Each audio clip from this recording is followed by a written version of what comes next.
Okay, well, a week after the large loggerhead turtle James arrived, this little guy was washed up on a beach not far from here in Putsborough near Woolacombe, and look at him, he's an absolute beauty, and he's very lively, and he arrived in brilliant condition.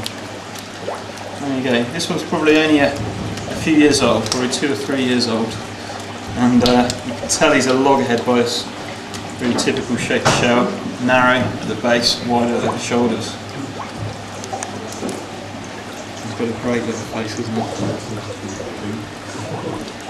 he? We need to clean up his wounds in the same way as we've been doing with James. He's got a bit of a damaged part under his armpit here. You can still see on his shell these almost like fins on the main scutes down his back, and these are a feature they only have when they're a juvenile. So he's starting to lose them. When they're very small, they're much more pronounced. So that's how you can tell he's quite young, and also by his size. And loggerhead turtles can get up to quite a large size, coming out to at least 6 foot in length. Okay. We estimate to his armpit. Oh yeah. We estimate him to be about 1 or 2 years old. And it's amazing to think that he managed to survive, probably coming all the way from the Caribbean.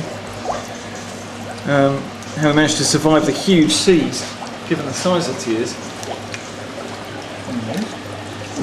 It's even more amazing to think he might live to 150. A lot of people have been asking us why we think that these turtles are showing up on our shores.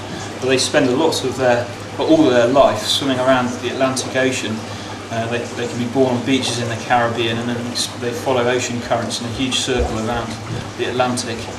As they come across from the Caribbean to us, if they hit bad weather, of which we've had a lot of this winter, sometimes weaker individuals and younger ones like this guy can get blown off course. And the further north they come, the colder it is, and they start to suffer from hypothermia and are less able to battle against currents. And this is why we think that this year we've seen a large number of these turtles washed up on our local beaches. If anyone does see one, we recommend you report it straight away to your local wildlife trust, and we can look after them here.